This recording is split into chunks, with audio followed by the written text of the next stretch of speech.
कितना बड़ा से बड़ा सिद्ध हो, अमलात्मा विमलात्मा और बड़ी बड़ी सिद्धियां उसके जीवन में, बड़े बड़े चमत्कार क्यों न प्रकट हो रहे हों,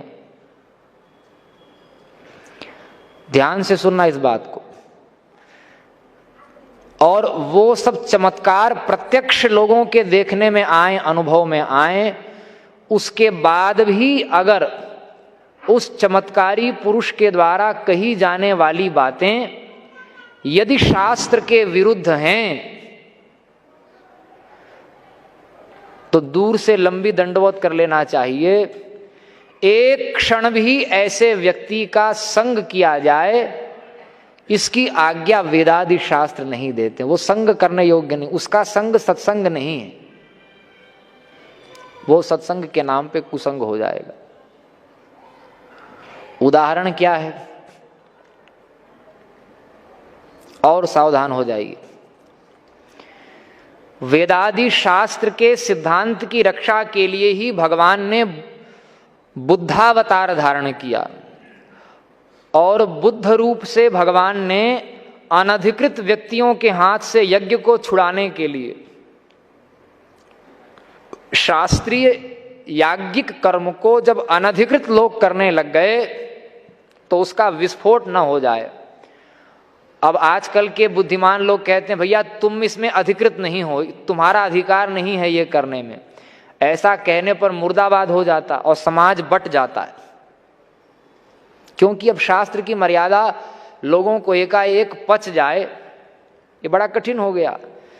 आज से 2000-2500 वर्षों से भी पूर्व जब भगवान प्रकट हुए, अब उनको यज्ञ की रक्षा करनी थी, तब उन्होंने अनधिकृत रूप से यज्ञ करने वालों की निंदा नहीं की, उन्होंने यज्ञ की ही निंदा कर दी। और यज्ञ की निंदा इस प्रकार की कि जो लोग अनधिकृत रूप से यज्ञ कर रहे थे उन लोगों ने बोला कि भाई यज्ञ वज्ञ सब बेकार है, इसको छोड़ो। उनकी अनास्था करके यज्ञ से उनको विमुख करके यज्ञ की रक्षा की। नीयत अच्छी होने पर भी बुद्ध के द्वारा कहे गए यज्ञ और वेदादि शास्त्र के खंडन के जो वाक्य हैं, कितने बड़े बड़े चमत्कार उनके जीवन में प्रकट हुए। बड़े बड़े हिंसावादियों को अहिंसा में प्रतिष्ठित कर दिया उन्होंने। इतने पर भी बुद्ध का वचन हमारे यहां सत्संग के रूप में प्रमाण नहीं माना जाता। छोटे मोटे महात्मा सिद्ध की बात क्या चले, भगवान भी हमारे यहां प्रकट होकर जब शास्त्र के विरुद्ध बोलते हैं, शास्त्र की रक्षा के निमित्त ही सही, बाद में गौतम बुद्ध के नाम पर जो कुछ चला वो सब आजकल जो बौद्ध तंत्र है वो अलग खिचड़ी है। मुख्य बात है शास्त्र के विरुद्ध भगवान भी अगर बोलने लग जाएं प्रकट होकर तो भगवान की बात भी नहीं मानी जाएगी। बात समझ में आई? तो हम लोगों के यहां उसी संप्रदाय, उसी मत, उसी पंथ का समादर होता है जो मत, जो पंथ, जो संप्रदाय वेदादि शास्त्र सम्मत होता है। हम रामकृष्ण का नाम क्यों ले रहे हैं? केवल ज्ञानदेव जी ने कहा इसलिए ले रहे हैं क्या? ज्ञानदेव जी ने कहा इसलिए तो लेना ही चाहिए। महाजनो ये न गतस्स पंथा, जहां महापुरुष गए वही पंथ है, वही मार्ग है। लेकिन कौन महापुरुष हैं? लोग ईसा मसीह और हजरत मोहम्मद पैगंबर को भी महापुरुष बोलने लग जाते हैं, तो उनके मार्ग का अनुगमन करेंगे क्या? महाजनो ये न गतस्स पंथा का मतलब है शास्त्र ने जिसको महापुरुष बताया है कि महापुरुष ऐसे होते हैं, ऐसा लक्षण जिनके अंदर घटता है, ऐसा महापुरुष कभी शास्त्र द्रोही नहीं होगा। और उसी का अनुगमन वास्तव में महाजनो ये न गतस्स पंथा का वास्तविक अर्थ है। तो कितने बड़े से बड़े महात्मा हुए हमारे यहां, लेकिन उनकी बात हम स्वतंत्र रूप से नहीं मानते। इसलिए मानते हैं क्योंकि उन्होंने जो कहा वो पूर्व से वेदादि शास्त्रों ने कहा है। शास्त्र ने अगर नहीं कहा होता तो स्वतंत्र किसी की बात प्रमाण नहीं होगी, क्योंकि व्यक्ति प्रमाण नहीं होता और न घटना प्रमाण होती, शास्त्र प्रमाण होता है। हाँ, तस्मात् शास्त्रम प्रमाणम ते कार्या कार्य व्यवस्थित, भगवान का वचन गीता में शास्त्र ही प्रमाण है। इसलिए भगवान व्यास कहते हैं सूत्रकार शास्त्र योनित्वाद, कोई भी सिद्धांत जब शास्त्र की योनि से प्रकट होता है वही सिद्धांत सिद्धांत है, नहीं तो अपसिद्धांत है, वो असिद्धांत है, वो मारक, वो तारक नहीं हो सकता।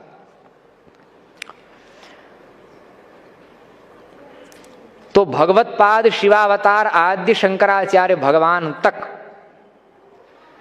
श्रीमन नारायण से लेकर अनादि काल से श्रुतियों का जो अर्थ करने का ढंग था, जो तरीका था, जो पद्धति थी, वो नारायण से ब्रह्मा, ब्रह्मा से वशिष्ठ, वशिष्ठ से पराशर, पराशर से व्यास, व्यास से शुकदेव, शुकदेव से गौड़पाद, गौड़पाद से गोविंदपाद और गोविंदपाद से भगवतपाद शिवावतार आद्य शंकराचार्य भगवान तक शास्त्रों के अर्थ की परंपरा यथावत चली, उसी प्रकार चली। अद्वैत मत का प्रतिपादन शंकराचार्य जी ने किया, ऐसा दर्शन शास्त्र की पुस्तकों में लिखा रहता है। और नवसिखिया प्रोफेसर और उनके जो अभ्यर्थी शोधार्थी छात्र होते हैं वो इसी प्रकार पढ़ते भी और इसी प्रकार मंच पर बोलते भी रहते हैं। लेकिन यह बात ठीक नहीं है। शंकराचार्य भगवान ने अद्वैत मत का प्रतिपादन नहीं किया। अरे अद्वैत तो अनादि सिद्ध है, श्रुतियों ने अद्वैत का प्रतिपादन किया है। ब्रह्मा, विष्णु, श्रीमन नारायण और जितने पूर्वाचार्य हुए हैं सबके मत में श्रुतियों का जो तात्पर्य है वो अद्वैत रूप ही है। शंकराचार्य जी ने भाष्य के रूप में उसको विशेष रूप से ख्यापित किया। तो ब्रह्म सत्यम जगन मिथ्या जीवो ब्रह्मैवनापरः, ये शंकराचार्य का वाक्य नहीं है, ये शुक्र रहस्योपनिषद में यथावत ये सब वाक्य प्राप्त हैं। उपनिषद के वाक्य को शंकराचार्य ने उद्धृत किया। शंकराचार्य का स्वतंत्र वाक्य नहीं है, वो रचना शंकराचार्य की नहीं है। तो ध्यान से सुनिए। लेकिन जब भाष्यकार भगवतपाद भगवान शंकराचार्य महाभाग प्रकट हुए, जिस समय मूर्ति भंजकों के कारण, वेद विरोधियों के कारण हमारे चारों धाम लुप्त हो गए थे, जगन्नाथ, द्वारिकानाथ, रामेश्वरम, बद्रीनाथ, इनका दर्शन सुलभ नहीं था। 52 शक्ति पीठों का दर्शन सुलभ नहीं था। 12 ज्योतिर्लिंगों का दर्शन सुलभ नहीं था। जब ये सब लुप्त हो गए और पांडवों की परंपरा में जो राजा सुधन्मा थे वो भी बौद्ध राजा बन गए थे, उस समय भगवतपाद शंकराचार्य भगवान प्रकट हुए। भगवान शिव ही शंकराचार्य के रूप में प्रकट हुए और उन्होंने चारों धाम की अपने हाथ से प्रतिष्ठा की, 12 ज्योतिर्लिंगों की, 52 शक्ति पीठों की, पुष्कर में ब्रह्मा जी की, काठमांडू में भगवान पशुपतिनाथ की स्थापना की, प्रस्थानत्रयी पर भाष्य लिखा, वेद विरोधियों को शास्त्रार्थ में परास्त किया, चारों पीठों की स्थापना की, सुधन्मा राजा को सनातनी राजा बना करके सार्वभौम राज सिंहासन का पद प्रदान किया और पुनः इस कलिकाल में सत्य सनातन वैदिक आर्य हिंदू धर्म की प्रतिष्ठा भगवतपाद ने की। 32 वर्ष में शंकराचार्य जी ने जो किया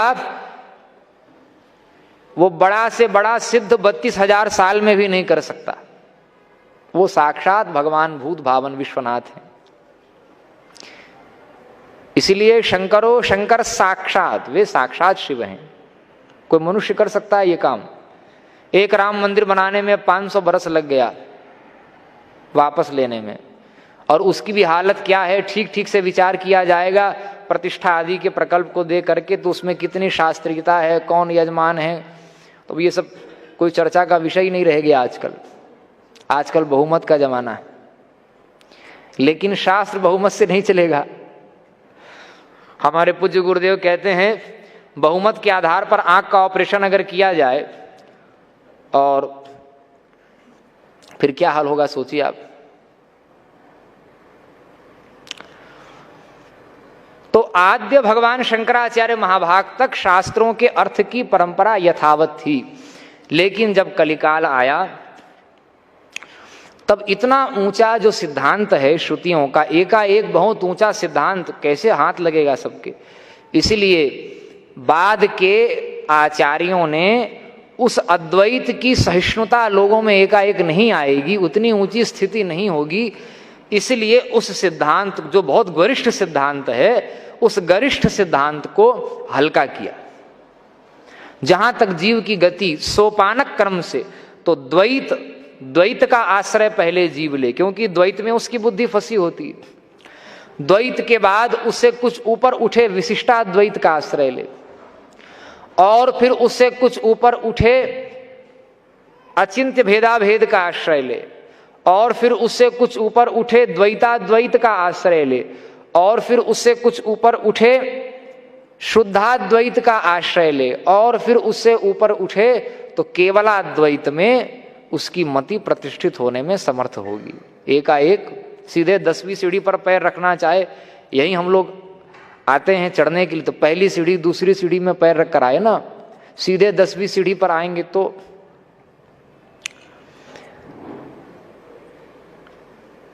जीव और ब्रह्म के ऐक्य को ही भगवान आदि शंकराचार्य महाभाग और श्रुतियों के अनुरूप ज्ञानेश्वरी में संत शिरोमणि ज्ञानेश्वर महाराज ने स्थान दिया, एकनाथ महाराज ने एकनाथी भागवत में स्थान दिया, संत तुकाराम, इन सब ने स्थान दिया।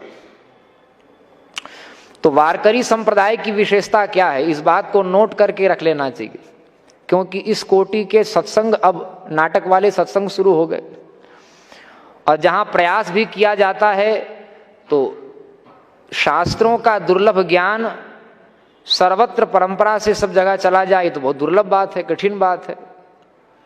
श्रोता वक्ता ज्ञान निधि कथा राम की गूढ़, तो इस बात को नोट करके रखना चाहिए। और कम से कम वारकरी संप्रदाय के सभी उपासकों को इस बात को ध्यान में रखना चाहिए कि वारकरी संप्रदाय का कितना बढ़िया शास्त्रीय स्वरूप है, कलिकाल के अनुरूप शास्त्रीय स्वरूप है। कलौ केशव कीर्तनात्, इस सिद्धांत की रक्षा हो।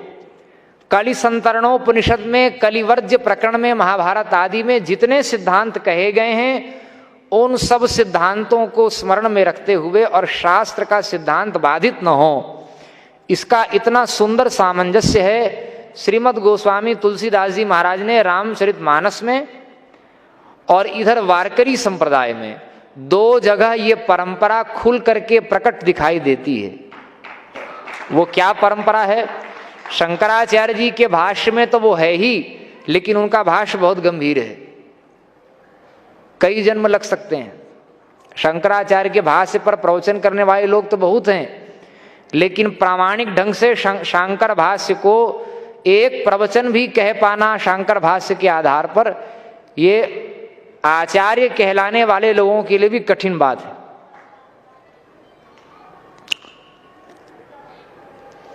ध्यान से सुनिए इस बात को।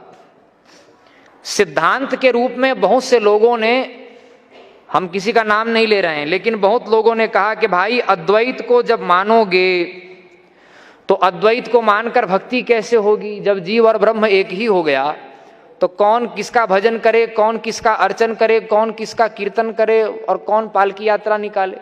सारा सिद्धांत जब दो मिलकर एक ही हो गए तब तो उपास्य उपासक भाव बनेगा नहीं। ऐसा बहुत लोगों ने पूर्व पक्ष रखा और ऐसा कह करके कि द्वैत के सिद्धांत को स्वीकार करने पर ही भक्ति संभव होगी, ऐसा प्रायः भक्ति का नाम लेने वाले लोगों ने कहा है। उसका खंडन नहीं है, किसी न किसी अंश में उसको हम स्वीकार करते हैं, हम मानते हैं, चलिए अच्छी बात है आपकी। लेकिन अद्वैत को स्वीकार करते हुए भक्ति ही नहीं, भक्ति के चरमोत्कर्ष को प्राप्त किया जा सकता है, इसका जीता जागता प्रमाण है संत ज्ञानेश्वर, और इसका जीता जागता प्रमाण है समग्र वारकरी संप्रदाय। प्रमाण है कि नहीं? बहुत लोगों ने कहा सख्य भाव, दास्य भाव, और वृंदावन में चले जाएं तो वहां रसोपासना है, कांत भाव, ये कैसे संभव होगा? लेकिन भैया परम गहनतमा जो उपासना है, जिसको रसोपासना वैष्णव प्रस्थान में सब लोगों ने माना है, उस वैष्णव प्रस्थान में जो मंजरी भाव, नंद नंदन व्रजेंद्र नंदन श्याम सुंदर निभृत निकुंज विहारी रासेश्वर भगवान, जहां सामान्य साधक का सिद्ध का प्रवेश नहीं, भूत भावन भोले बाबा भी जब रास में प्रवेश करते हैं तो फिर हां लहंगा फरिया पहनकर गोपी बनकर ही प्रवेश मिला। तो जो गूढ़तम हृदय है रसोपासना का, उस रसोपासना के परमाचार्य भगवत रसिक देव जी का इतना सुंदर एक दोहा है। जैसे अभंग होता है ना, अभंग वहां ध्रुपद की परंपरा, और श्री रामानंद संप्रदाय में, राधा वल्लभ संप्रदाय में, निम्बार्क संप्रदाय में, निम्बार्क के ही तटिया स्थान की परंपरा में, ये सब जो रसिकाचार्यों के संप्रदाय, पुष्टि मार्ग में वहां ध्रुपद की परंपरा है, महाराष्ट्र में उसी के स्थान पर अभंग है। बात वही है, छंद में भाषा में अंतर है, भाव में कोई अंतर नहीं है। तो अलग अलग डाल हैं, आम की डाल कोई दाएं निकली कोई बाएं निकली, लेकिन उससे प्रकट होने वाले फल में रस सब एक बराबर है। थन चार हैं लेकिन निकलने वाला दूध जो है वो एक ही है। तो वहां भगवत रसिक जी कितनी सुंदर बात, कोई सिद्धांत को आप मानिए, द्वैत को मानिए, विशिष्टाद्वैत को मानिए, कुछ मानिए, भगवान के शरणागत होकर के भगवान नाम रूप लीला धाम का अगर ईमानदारी से आपने आश्रय लिया है, तो वो ईमानदारी से द्वैती बन के भी अगर आप भक्ति करेंगे तो वो अद्वैत में प्रतिष्ठा करा देगी भक्ति, उसके फल के रूप में अद्वैत की प्राप्ति हो जाएगी। ध्रुव जी प्रमाण हैं। मैं श्रीमन नारायण का वासुदेव मंत्र का वो भजन कर रहे थे, नमो भगवते तुभ्यम वासुदेवाय धीमहि प्रद्युम्नाय निरुद्धाय नमः संकर्षणाय च। चतुर्व्यूहात्मक नारायण का ध्यान करते हुए और उसके बाद श्रीमन नारायण के चतुर्भुज शंख चक्र गदा पद्मधारी भगवान का ध्यान ध्रुव जी कर रहे हैं। अब ध्रुव जी तो कौन हैं? ध्याता हैं, और भगवान ध्येय हैं, और ध्याता और ध्येय को जोड़ने वाला जो बीच में तत्व है वो क्या है? ध्यान। क्या है? ध्यान है। ध्यानात्मक भजन है, ध्यानात्मक कीर्तन कर रहे हैं ध्रुव जी। अब नारायण का चिंतन करते करते करते करते करते करते करते इतनी अधिक तादात्म्यापत्ति, इतनी अधिक तादात्म्यापत्ति नाम रूप में भगवान के हो जाए कि अब अहमिति शून्य हो गई कि मैं ध्याता हूं, ध्यान कर रहा हूं और भगवान मेरे ध्येय हैं। जब तक इस प्रकार की त्रिपुटी है, जब तक इस प्रकार का द्वैत है, तो वो द्वैत बाधक नहीं है। अरे ये मेरी पत्नी है, ये मेरी संपत्ति है, मेरी ही है, उसे कोई लूट कर न ले जाए, ये द्वैत मारक है। लेकिन अगर भक्ति के लिए इस प्रकार का द्वैत लेकर भी बैठे तो उसका पर्यवसान कहाँ होगा जान लीजिए। उसका पर्यवसान हुआ कि वो ध्येय भगवान का ध्यान करते करते करते करते ध्याता, आत्मरूप ध्याता की विस्मृति हो गई, और बीच में कोई ध्यान नाम का तत्व है इसकी भी विस्मृति हो गई, और केवल श्रीमन नारायण से तादात्म्यापत्ति उनकी होकर के शेष रही। जब भगवान प्रत्यक्ष प्रकट हो गए ध्रुव जी के सामने, तब भी वो नेत्र नहीं खोल रहे थे। क्यों? क्योंकि अब तो आत्मरूप हो गए, अब ध्येय भगवान मात्र शेष रहे। अब ध्याता और ध्यान दोनों ध्येय में विलीन हो गए। ध्याता भी ध्येय रूप हो गया और ध्यान भी ध्येय रूप हो गया। बोलो, द्वैत के गर्भ से अद्वैत की सिद्धि हो गई, और इसी का नाम भक्ति है। भक्ति का मतलब क्या है? भक्तेषु गोविंद स्वरूप कर्त्री। अरे जो भक्त को साक्षात गोविंद का रूप प्रदान कर दे उसी का नाम भक्ति है। पद्म पुराण का यह वचन है। स्वस्वरूपानुसंधानम भक्तिरित्यभिधीयते। अच्छा, दिन का विलोमार्थक क्या होगा? दिन माने दिवस, उसका विपरीत शब्द क्या होगा? रात्रि। सुख का विपरीत शब्द क्या होगा? दुख। ऐसे ही भक्ति का विपरीत शब्द क्या होगा? क्या होगा? भक्ति का विलोमार्थक है विभक्ति। हम लोग संस्कृत में जब बाल्यकाल में आरंभ करते हैं पढ़ना, तो सबसे पहले पाणिनीय सूत्र को रटाया जाने के साथ साथ कहा जाता है शब्दों के रूपों को रटो। अब एक शब्द दे दिया, राम से ही प्रयास शुरू करते हैं, तो पढ़ेंगे रामः रामौ रामाः, इस प्रकार रामम, फिर आगे के चलेंगे तो अलग अलग विभक्ति हैं और एक वचन, दो वचन, बहुवचन है, तो 7 ही विभक्तियों को लेकर के कम से कम 21 बन जाएगा कि नहीं? कम से कम 21 बन जाएगा, और संबोधन को पृथक ले लें तो 24 बन जाएगा। एक ही शब्द के 24 रूप बन जाते हैं, उसी को शब्द रूप कहते हैं। तो बोलते हैं फिर कौन सी विभक्ति का प्रयोग हुआ, तब कहते हैं संबंध विभक्ति का प्रयोग होगा, ऐसा कहते हैं कि नहीं?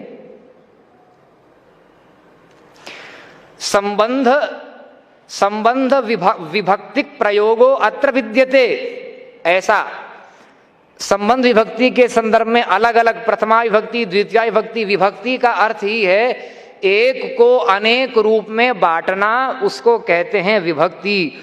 और जब सारी विभक्ति मिट जाए, यह भी देख वह भी देख, देखत देखत ऐसा देख, मिट जाए धोखा रह जाए एक।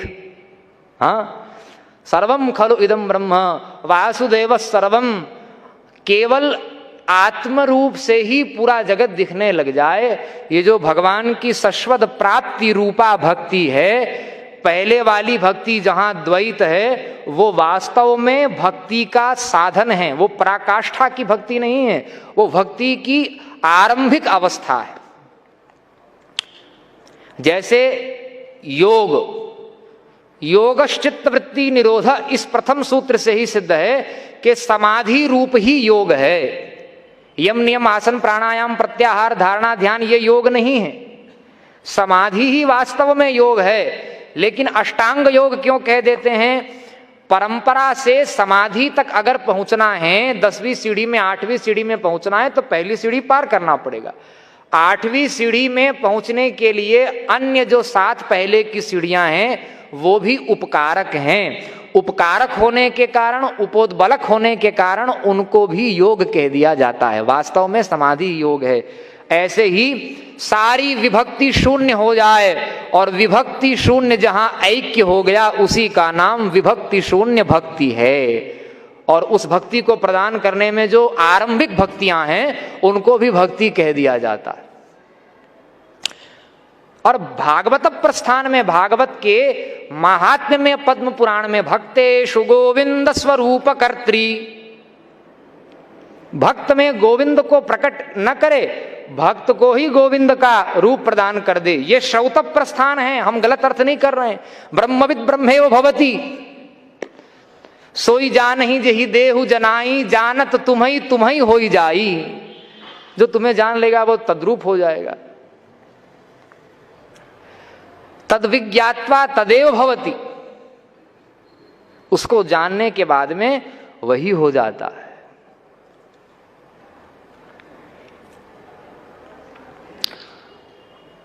तो उस भक्ति को, जो भक्ति का वास्तविक स्वरूप है, ठीक है, द्वैत का, विशिष्टाद्वैत का जिन लोगों ने आश्रय लिया, जो साक्षात निर्देश के पक्षधर नहीं बने, वो अन्य बहुत से जीवों के लिए, कल्याण के लिए साधन हैं। वे भी वैदिक संप्रदाय हैं, प्रामाणिक संप्रदाय हैं।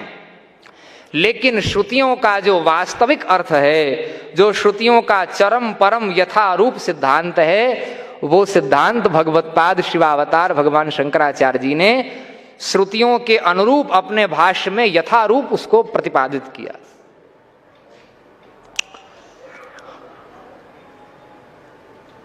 और वारकरी संप्रदाय की क्या विशेषता है?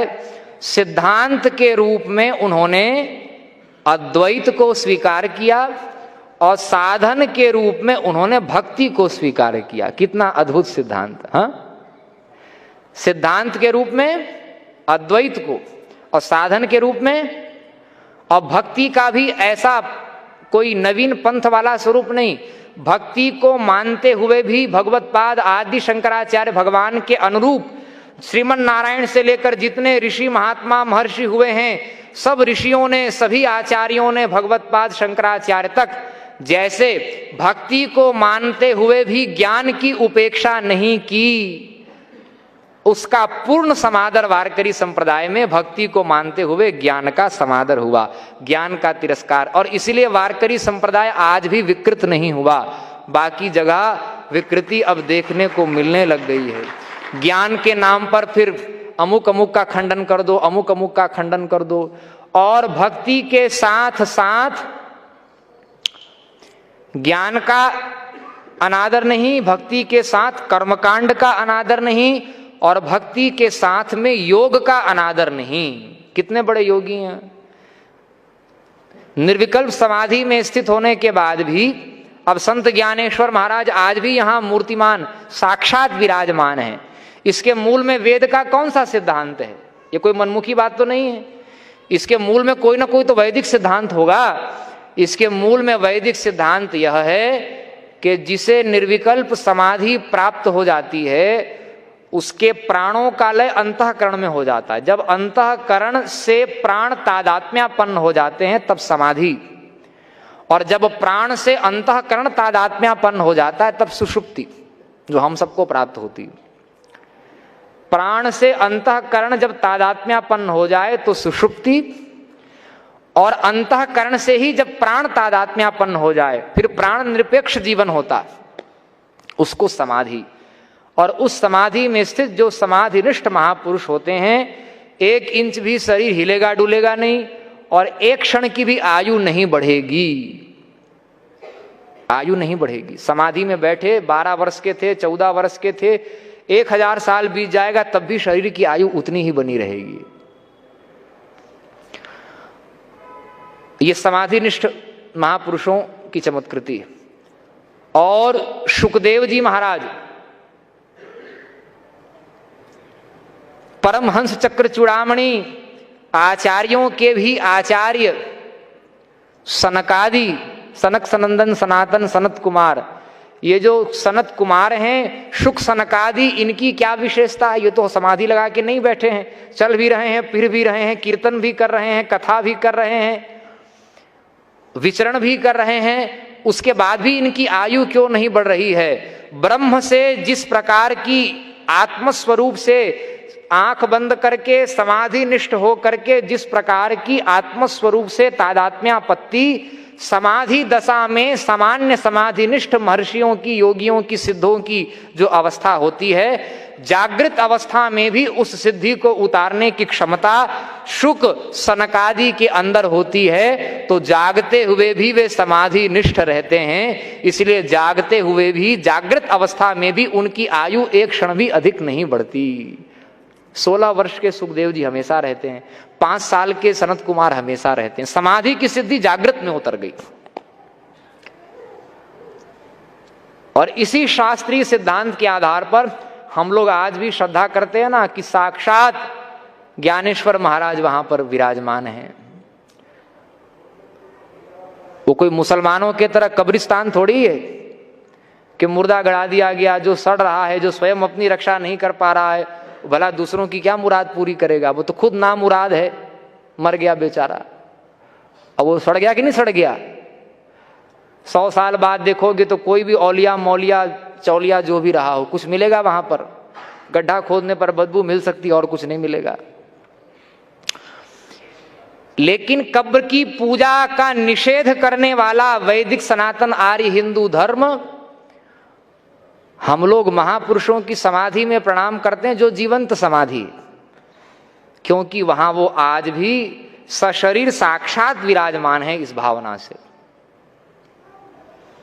और उसके मूल में यह योग का सिद्धांत है। तो इससे प्रमाण मिला कि नहीं मिला कि भक्ति के साथ, ज्ञान के साथ, कर्मकांड के साथ योग का भी पूर्ण समादर वारकरी संप्रदाय ने किया है। यह प्रमाण है कि नहीं? योग का भी समादर होना चाहिए। कुछ लोग योगी बन गए, कुछ भक्त बन गए, कोई बोलते हम भक्ति मार्गी हैं, कोई बोलते हम कर्म मार्गी हैं, कोई बोलते हम कर्म कांडी हैं, कोई बोलते हम ज्ञान मार्गी हैं। शंकराचार्य जी के नाम पर भी बहुत से मिशन ऐसे बन गए, बहुत सी संस्थाएं ऐसे बन गई, उन्हें ज्ञान तो एक अक्षर का भी नहीं होता शांकर भाष्य का, लेकिन उन्होंने शांकर भाष्य के नाम पे कितने लोगों को भगवत विमुख बना दिया। सगुण साकार ब्रह्म को गुड्डे गुड्डी का खेल बोल करके उनको विमुख बना दिया रामकृष्ण नारायण की भक्ति से। भाष्यकार भगवत्पाद शंकराचार्य भगवान ने नाम रूप लीला धाम, जगत के नाम रूप को मिथ्या कहा, वो तो श्रुतियों ने कहा। लेकिन भगवान के नाम रूप को शंकराचार्य जी ने मिथ्या नहीं कहा। भगवान तो सत स्वरूप हैं, जो सत है। अरे भैया, चीनी का अगर घोड़ा बना लो, हाथी बना लो, अब उसकी पूंछ खा लो, चाहे मृता प्रश्ने मातरः